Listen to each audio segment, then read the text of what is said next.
Hello students, good evening. How are you? I am fine and hope you will be also. आइए शुरू करते हैं आज का लेक्चर।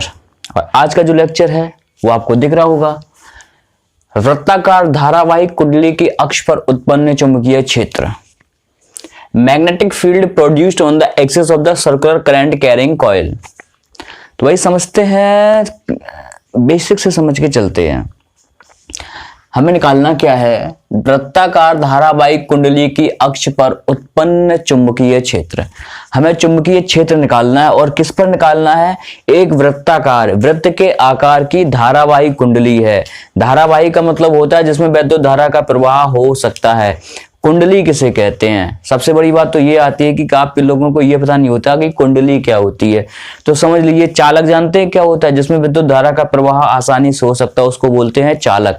जब चालक के दोनों सिरे मिला दिए जाते हैं, यानी कि सिराविहीन जो चालक होता है, दोनों सिरे जो होते हैं, दोनों एंड से होते हैं, दोनों को, जैसे ये एक चालक है, अब ये एक चालक है, ये मार्कर है, मार्कर को हम एक चालक मान लें और किसी प्रकार से एनी हाउ इसके दोनों सिरों को क्या कर दिया जाए? मिला दिया जाए। तो जो चालक सिराविहीन हो जाता है उसको बोलते हैं लूप। उसको क्या बोलते हैं? लूप। और इसके ऊपर अगर हम तार के फेरे लपेट दें, जो लूप बना है, लूप के ऊपर क्या लपेट दिए हमने? तार के फेरे, तो वो बनती है कुंडली। फिर से समझ लो, चालक क्या कहते हैं? इसमें धारा प्रवाहित हो सकती है, उसको चालक कहते हैं।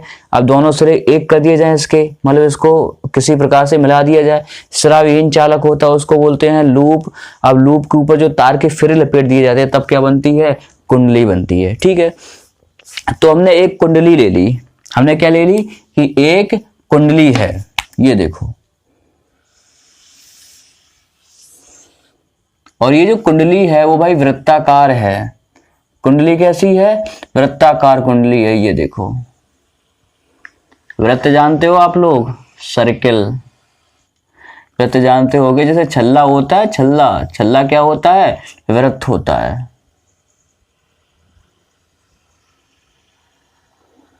वृत्ताकार कुंडली ले ली है। अब आप कहोगे ये ऐसी वृत्ताकार कैसी कुंडली? वृत्त तो एकदम से गोल होता है भाई, एकदम से गोल ही था, कुंडली इस प्रकार से रखी हुई थी तो हमने ऐसे बना दी। ठीक है, और इसका केंद्र क्या था? इसका केंद्र था O। इसका केंद्र क्या था? इसका केंद्र था O। और इसकी जो त्रिज्या थी, त्रिज्या कितनी थी? A। इसकी त्रिज्या कितनी थी? A। एक वृत्ताकार धारावाहिक कुंडली है, तो और हमने कह दिया कि इसमें जो धारा प्रवाहित हो रही है वो कितनी प्रवाहित हो रही है? I धारा प्रवाहित हो रही है। इसमें कितनी धारा प्रवाहित हो रही है? I। समझ गए ना? धारावाहिक कुंडली है तो इसमें कितनी धारा प्रवाहित हो रही है? I धारा प्रवाहित हो रही है। ठीक है, और इस कुंडली की त्रिज्या कितनी है? A। इसका केंद्र कितना है? O। अब हमें जो चुंबकीय क्षेत्र ज्ञात करना है वो इसकी अक्ष पर ज्ञात करना है। तो अक्ष पर ज्ञात करना है, ये देखो, मान लिया ये इसकी अक्ष है और अक्ष पर x दूरी पर, कितनी दूरी पर? x दूरी पर एक बिंदु है P। कौन सा बिंदु है? P। एक बिंदु P है। इस बिंदु P पर हमें ज्ञात करनी है चुंबकीय क्षेत्र की तीव्रता या चुंबकीय क्षेत्र। फिर से समझ लो, ये एक धारावाहिक कुंडली है जिसमें I धारा प्रवाहित हो रही है और इसमें N फेरे हैं। कितने फेरे हैं? N फेरे हैं। क्लियर ना? N फेरे हैं और इसकी जो त्रिज्या है वो त्रिज्या कितनी है? A है। इसका केंद्र है O। अब इसके केंद्र से गुजरने वाली जो रेखा होती है वो क्या कहलाती है? अक्ष। अब अक्ष से x दूरी पर एक बिंदु है P। अक्ष से कितनी दूरी पर? x दूरी पर एक बिंदु है P, और इस बिंदु P पर हमें ज्ञात करनी है चुंबकीय क्षेत्र की तीव्रता या चुंबकीय क्षेत्र। क्या ज्ञात करना है? चुंबकीय क्षेत्र ज्ञात करना है। ठीक है, आइए देखिए, अब हम क्या करते हैं चुंबकीय क्षेत्र ज्ञात करने के लिए? फिर से वही बात आती है कि मेरे पास कौन सा बेसिक फॉर्मूला है, इसको हम इसमें अप्लाई कर दें और चुंबकीय क्षेत्र निकल आए। तो सबसे पहले मैंने बताया था चुंबकीय क्षेत्र का जो पितामह होता है वो क्या होता है? बायो-सैवर्ट का नियम होता है। और बायो-सैवर्ट के नियम से जब हम चुंबकीय क्षेत्र निकालते तो एक अल्पांश लेना पड़ता है, यानी कि एक सूक्ष्म अवयव लेना पड़ता है। अब ये कुंडली थी, कुंडली तो बहुत बड़ी थी, हमने एक जिसका छोटा सा भाग काट लिया, ये देखो, और इसकी लंबाई कितनी ले ली? DL ले ली। इसकी लंबाई कितनी ले ली? DL। ठीक है, एक छोटा सा भाग हमने ये काट लिया, क्योंकि चुंबकीय क्षेत्र की तीव्रता निकालते हैं तो बायो-सैवर्ट के नियम के अनुसार निकालेंगे चुंबकीय क्षेत्र की तीव्रता, और बायो-सैवर्ट के नियम में हमें एक छोटा सा भाग काटना पड़ता है। ये ले लिया AB। ठीक है, अब इसको मिलाया हमने यहाँ पे ये इससे बिंदु P से। इस अल्पांश की जो दूरी बिंदु P से है वो कितनी है, R है। क्लियर ना, बिंदु P से दूरी कितनी है, R। हम चाहें, अब देखो भाई जो केंद्र है इसका सममित रूप से हर जगह से बराबर दूरी पर है, तो इसका एक अल्पांश और ले सकते हैं। जो ऊपर हमने अल्पांश लिया, सूक्ष्म भाग लिया है dl, उसी के बराबर हम एक भाग और ले सकते हैं a डैश b डैश, और इसकी भी जो दूरी होगी वो भी कितनी होगी, dl ही होगी।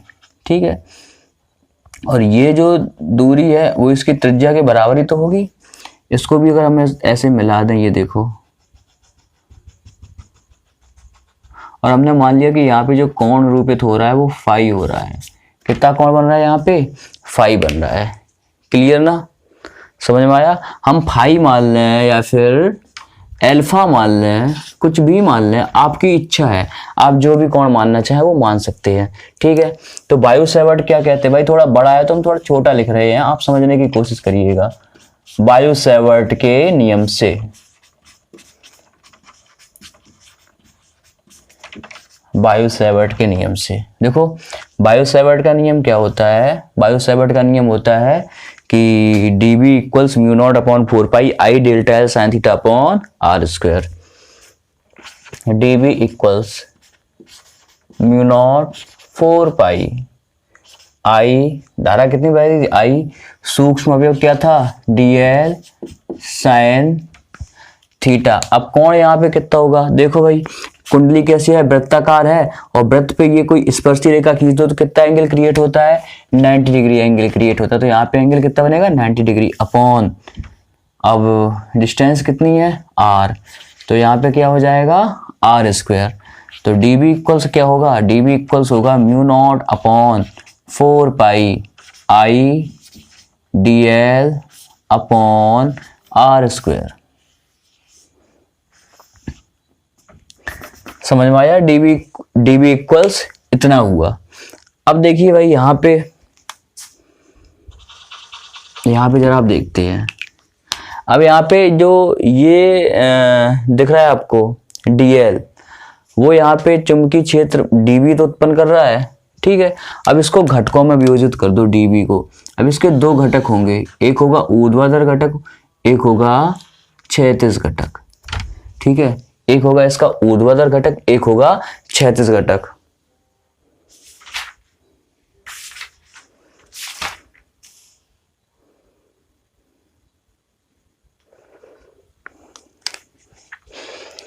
ठीक है, ये होगा dB cos अल्फा।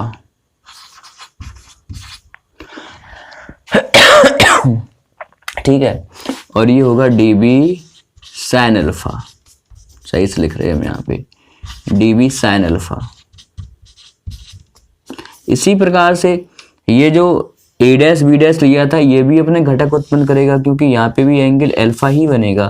तो ये भी यहाँ पे ये वाला जो घटक होगा वो होगा dB cos अल्फा, और इस साइड जो घटक जाएगा वो क्या होगा, dB sin अल्फा।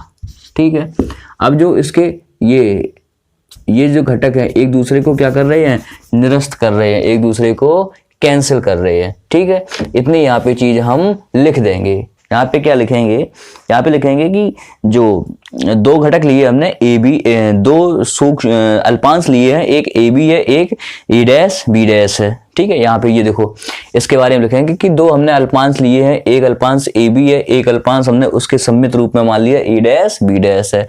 तो जो ए बी अल्पांश है वो चुंबकीय क्षेत्र dB उत्पन्न कर रहा है, तो इसको घटकों में जब वियोजित किया तो एक घटक आया dB cos अल्फा, दूसरा घटक आया dB sin अल्फा। इसके सममित रूप में एक दूसरा अल्पांश लिया था a डैश b डैश, जब इसको घटकों में वियोजित किया तो इसके भी दो घटक आए dB cos अल्फा और dB sin अल्फा।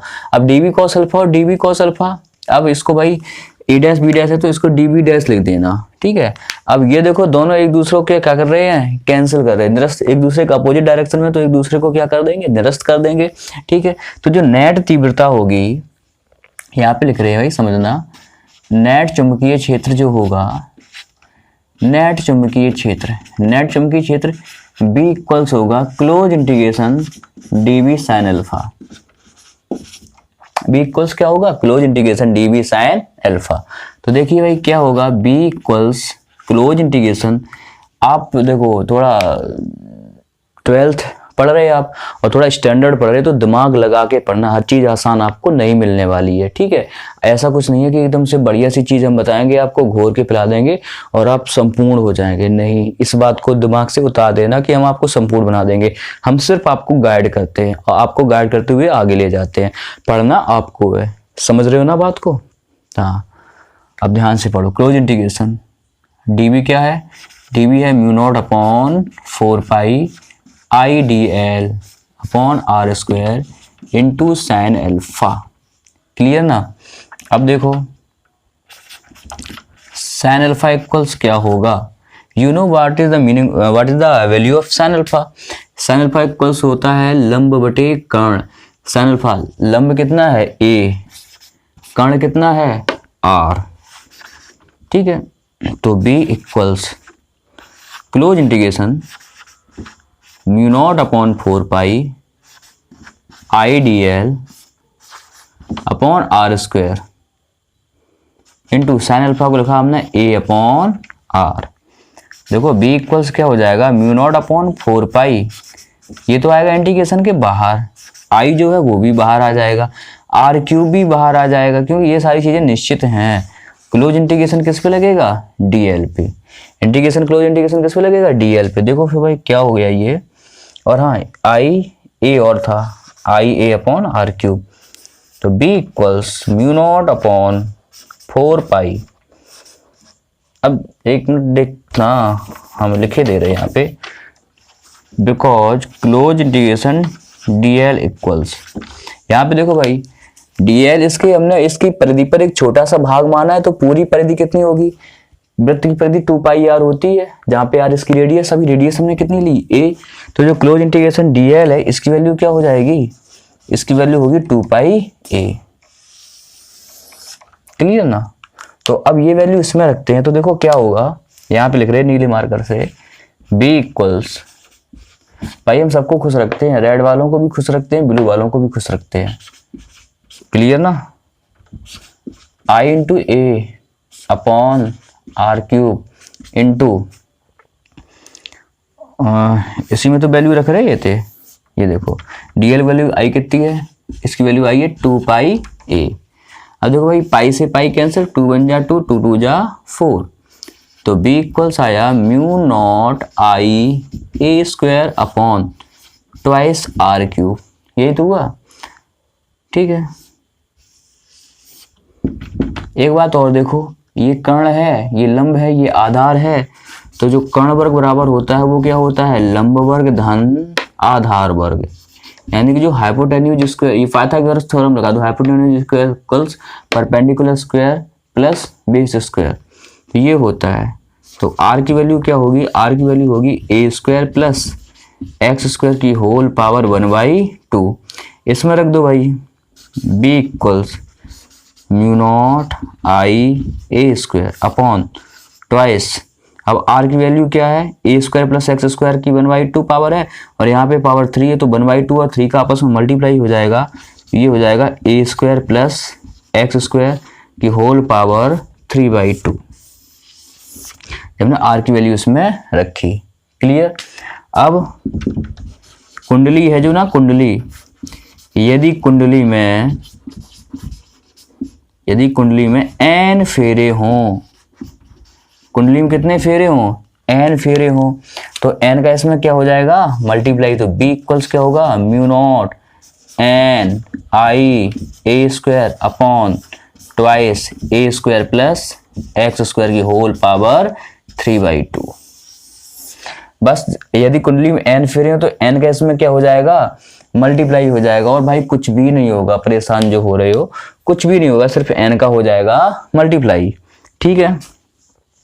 तो यही हमारा फॉर्मूला आ गया। हमारा फॉर्मूला क्या निकला है, हम यहाँ पे लिख रहे हैं, इसमें जब n का मल्टीप्लाई किया तो फॉर्मूला हमारा निकला b equals mu not n I A square upon twice A square plus x square की होल पावर 3/2। क्लियर।